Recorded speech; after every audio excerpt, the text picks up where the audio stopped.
À manger à un jeûneur, on a la récompense d'un jeûneur. C'est comme s'il a jeûné 2 fois. Il a jeûné pour lui et il a pris la récompense d'un autre. Et celui qui donne la munition, qui aide le moujahid, il a la récompense d'un moujahid. Le premier paragraphe, le prophète sallallahu alayhi wa sallam était généreux pendant tout le temps, mais il était encore plus généreux pendant Ramadan. Une fois, vous savez que après la guerre, on ramasse le butin et ce butin est divisé en 5. Le 5e, c'est pour le prophète qui va distribuer aux pauvres, aux vieux gens qui ne participent pas à la guerre, aux femmes qui ne peuvent pas participer à la guerre, aux orphelins et tout. Et le prophète prend le 5e du butin. Il prend un peu pour lui et il distribue pour les orphelins, les femmes, les hommes âgés, etc. 5e. Une fois, sa part était des moutons qui remplissaient une vallée. Imaginez une vallée remplie de moutons. Et un bédouin, un homme, il était le chef de sa tribu, il a vu tellement de moutons, il dit « Oh, combien de moutons !» Il s'éclame, il dit « Combien de moutons ?» Et le prophète sallallahu alayhi wa sallam l'a entendu, il dit « Est-ce qu'il t'a plu ce paysage ?» Il dit « Ah oui, bien sûr, tellement de moutons. » Il dit « Ce sont mes moutons, prends-les. » Il dit « Tu te moques de moi ?» Il dit « Non, je ne me moque pas, je suis sérieux, prends-les. » Et l'homme a pris les moutons, et il ne pouvait pas imaginer. Il a pris les moutons, il est allé chez sa tribu et dit « Oh, gens de mon peuple, suivez cet homme.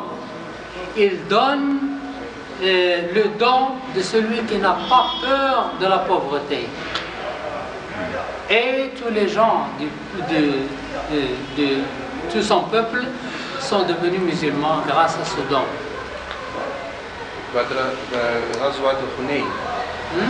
La bataille de Hunayn. Oui.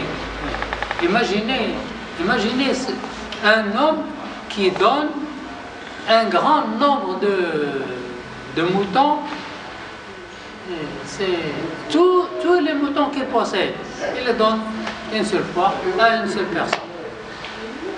En fait, il avait l'habitude de faire une invocation. Ya Allah, fais-moi vivre parmi les pauvres, fais-moi mourir parmi les pauvres et ressuscite-moi dans le groupe des pauvres. Oui. Donc il vivait toujours sa vie pour être le plus proche de celui qui n'a pas, plutôt que de celui qui amasse les biens de la terre. Débarrassez-vous, si vous avez encore quelques pièces dans la poche. Il faut laisser le minimum pour manger le khubz. Bien sûr.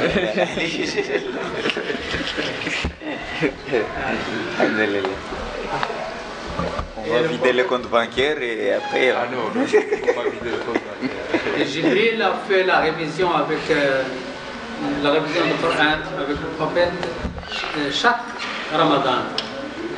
Il révise avec lui tout le Coran. Chaque Ramadan. Mais le dernier Ramadan, il a révisé le Coran avec lui 2 fois. C'est pour dire à Dieu. Merci. Alors, on va s'arrêter là. Si vous avez une question. Ustad, j'ai une question. Il était très tôt. Il nous reste... Il reste encore du temps. Oui. Oui, mais on peut aller faire Kéhinoula. C'est bien aussi, ça fait partie de la semaine. Alaykoum salam. On peut? Je dis on peut aller encore faire Kéhinoula, ça fait partie de la sunna. C'est bon aussi, on peut partir maintenant. Oui. Le visite.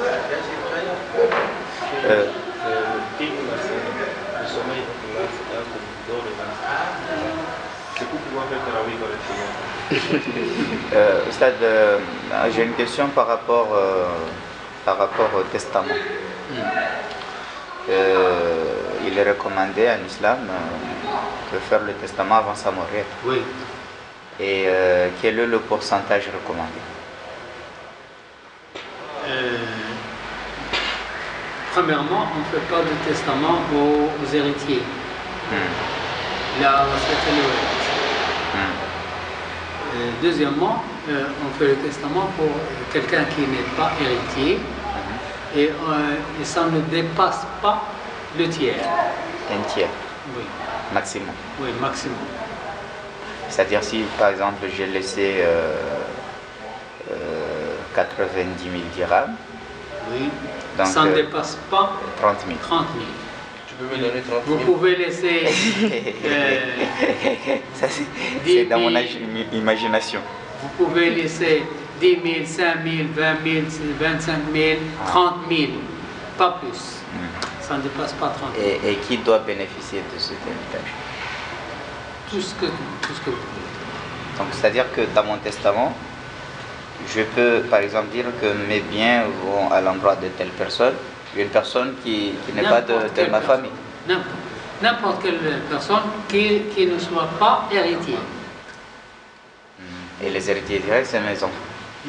Non, pas seulement. La famille. Tu vois, dans la sourate Nisa, on parle de. C'est sourate Nisa, Oui. on parle des héritiers. Oui. Donc cette catégorie-là, c'est de ça que Oustaz y parle. Ceux-là, ils ne concernent pas le testament. Le testament concerne ceux qui n'ont pas été mentionnés là. Oui. Et que tu veux, voici, ceux à qui tu veux faire un bien particulier qui ne sont pas, en français on dit les ayants droit. Oui. Voilà, ceux qui n'ont pas un droit à l'héritage, eux c'est comme si par exemple tu as une dette à payer et tu as ce don à faire. Par exemple, quelqu'un qui veut faire un don ou une œuvre caritative, par exemple, une association qui fait quelque chose. Donc, ce pourcentage-là, dans la totalité de ces biens, ne doit pas dépasser 30%. D'accord. Donc, tu peux Donc, me pour donner tout ce que je veux réponses, faire. il n'y a pas de problème. Les héritiers, il n'y a pas de testament pour un héritier. Et les héritiers, on ne laisse pas de testament. Oui, Donc, oui, oui. et qu'est-ce qu'ils vont hériter alors? Parce qu'il y a souvent une bataille d'héritage après la mort du père. Si par exemple il avait laissé des biens, des champs, des troupeaux et tout ça, souvent c'est le cas chez nous, hein, c'est des champs et des troupeaux, les enfants ils se disputent pour hériter ça. Mais il n'y a pas de dispute, normalement on suit la loi d'Allah. Oui. Justement, donc les disputes, c'est pour les gens qui ne connaissent pas la loi d'Allah. Voilà, on respecte ce qu'il y a à dire.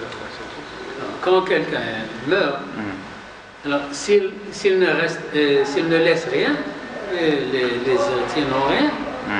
Mais s'il laisse quelque chose, les héritiers vont